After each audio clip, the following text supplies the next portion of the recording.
స్వల్పకాలంలో అందివచ్చే అపరాల పంటలు పెసర, మినుము.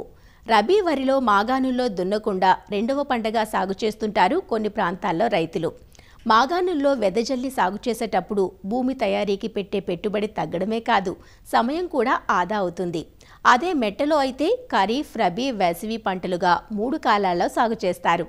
ఏ విధానంలో సాగు చేసినా కలుపు మాత్రం ప్రధాన సమస్యగా ఉంటుంది.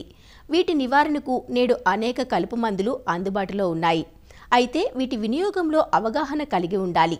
మెట్ట మరియు మాగాణుల్లో సాగు చేయబడుతున్న పెసర, మినుము పంటల్లో కలుపు నివారణకు అందుబాటులో ఉన్న రసాయనాలను తెలియజేస్తున్నారు హైదరాబాద్లోని ప్రొఫెసర్ జయశంకర్ తెలంగాణ రాష్ట్ర వ్యవసాయ విశ్వవిద్యాలయం అఖిల భారత సమన్వయ కలుపు యాజమాన్య విభాగం ప్రధాన శాస్త్రవేత్త డాక్టర్ బి పద్మజ. పెసర మరియు మినుము పంటలను తెలుగు రాష్ట్రాల్లో అత్యధికంగా సాగు చేస్తున్నారు. వరి మాగాణుల్లో అయితే దున్నకుండా వరి కోసే ముందు ఒక వారం రోజుల ముందు నానబెట్టిన విత్తనాలను వెదజల్లడం అనేది పరిపాటి. అలాగే వేసవిలో సాగు చేయడానికి జనవరి 2వ పక్షంలో భూమిని బాగా తయారు చేసుకుని విత్తుకుంటారు. మరి ఈ 2 పద్ధతుల్లో సాగు చేసినప్పుడు కూడా మనకి కలుపు అనేది ప్రధాన సమస్యగా చెప్పుకోవచ్చు. కీలక దశల్లో కనుక కలుపు యాజమాన్యం సరిగా చేపట్టకపోతే కనుక దిగుబడులు బాగా క్షీణించడానికి అవకాశం ఉంది. కాబట్టి కలుపు యాజమాన్యం మీద అత్యంత జాగ్రత్త వహించాలి. వరి మాగాణుల్లో కనుక చూసుకుంటే విత్తనము విత్తిన వెంటనే మనము కలుపు మందులు పిచికారీ చేసుకోవడానికి ఏ విధమైన అవకాశము లేదు.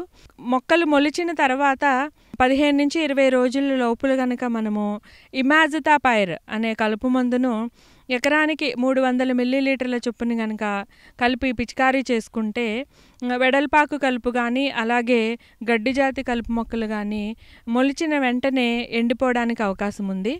అలాగే మరి ఈ వరి మాగాణుల్లో వేసుకున్నప్పుడు ఎక్కువగా సమస్య ఏంటంటే వరి కొయ్యకాలు చిగురించి లేదా అంతకుముందు రాలిన గింజలు మొలకెత్తడం అనేది కూడా పెద్ద సమస్యగా పరిణమించింది. మరి ఈ సమస్య నుంచి బయటపడాలంటే ఫెనాక్సాప్రాపిథైల్ అంటే విప్ సూపర్ అనే పేరుతో కలుపు మందు దొరుకుతుంది. ఈ కలుపు మందును ఎకరానికి 250 మిల్లీలీటర్ల చొప్పున కనుక కలిపి పిచికారీ చేసుకుంటే ఈ మొలిచిన కలుపు మొక్కలు అంటే వరి మొక్కలు కానీ అలాగే చిగురించిన కొయ్యకాలు కానీ ఎండిపోతుంది. ప్రొపాక్విజాఫాప్ అనే కలుపు మందుతో ఇమాజితాపైర్ అనే కలుపు మందు మిశ్రమ కలుపు మందు షాకేడ్ అనే పేరుతో దొరుకుతూ ఉంది.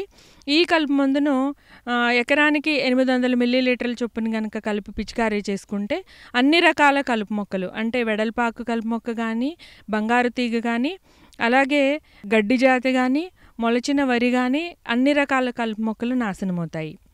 మనము వేసవి కాలంలో సాగు చేసుకునే పెసర, మినుము పంటలకి అయితే మాత్రము విత్తిన వెంటనే కూడా వాడుకోవడానికి కలుపు మందులు లభ్యంగా ఉన్నాయి. ఈ కలుపు మందులు వాడుకోవాలంటే కనుక విత్తిన వెంటనే 2 రోజుల లోపల పదునుండేలాగా చూసుకుని అంటే ఇరిగేషన్ ఇచ్చుకొని ఎకరానికి పెండిమిథాలిన్ 30% ద్రావకాన్ని తేలిక నేలలైతే 1 లీటరు లేదా బరువైన నేలలైతే 1.25 లీటర్ వరకు మనం వాడుకొని కలుపు నివారణ చేపట్టవచ్చు. అలాగే ఇమాజితాపైర్ అనే కలుపు మందుతో పాటు ఈ పెండిమిథాలిన్ అనే కలుపు మందు మిశ్రమ కలుపు మందు మనకి లభ్యమవుతా ఉంది. ఈ కలుపు మందు కూడా మనకి ఎకరానికి 1 లీటర్ చొప్పున కనుక వాడుకుంటే కనుక కలుపు మొక్కలు అనేవి మొలకెత్తక ముందే నాశనం అవుతాయి. అలాగే ఒకవేళ ఈ కలుపు మందులు వాడుకోలేని పక్షంలో విత్తిన తర్వాత 10 నుంచి 15 రోజుల వరకు మొలిచిన కలుపు 2 నుంచి 4 ఆకుల దశలో ఉన్నప్పుడు ఈ ప్రొపాక్విజాఫాప్ దీంతో పాటు ఇమాజితాపైర్ అనే కలుపు మందు షాకేడ్ అనే కలుపు మందు ఎకరానికి 800 మిల్లీలీటర్ల చొప్పున వాడుకోవచ్చు. లేదా వెడల్పాకు కలుపు మొక్కలు మాత్రమే ఎక్కువగా ఉంటే కనుక ఇమాజితాపైర్ అనే కలుపు మందును ఎకరానికి 250 నుంచి 300 మిల్లీలీటర్ల చొప్పున కనుక కలుపుకొని వాడుకుంటే వెడల్పాకు కలుపు మొక్కలు దాంతోపాటు తుంగ అలాగే గడ్డి జాతి తక్కువగా ఉన్నప్పుడు కూడా ఈ యొక్క కలుపు నివారణ అనేది జరుగుతుంది. ఒకవేళ గడ్డి జాతి మాత్రమే కనుక ఎక్కువగా ఉంటే కనుక ఫెనాక్సాప్రాపిథైల్ అనే కలుపు మందుని కానీ లేదా ప్రొపాక్విజాఫాప్ అనే కలుపు మందుని కానీ 250 మిల్లీలీటర్ల చొప్పున వాడుకోవచ్చు. లేదా టర్గా సూపర్ అంటే క్విజాలోఫాప్ ఇథైల్ అనే కలుపు మందును ఎకరానికి 400 మిల్లీలీటర్ల చొప్పున కనుక కలుపుకుని పిచికారీ చేసుకుంటే గడ్డి జాతి కలుపు మాత్రమే నాశనం అవుతుంది. ఈ విధంగా చేసుకుంటే గనక పెసర మినుములో ఈ కలుపు అనేది సకాలంలో గనక నివారించబడి మనకి దిగుబడులు తగ్గకుండా ఉంటాయి.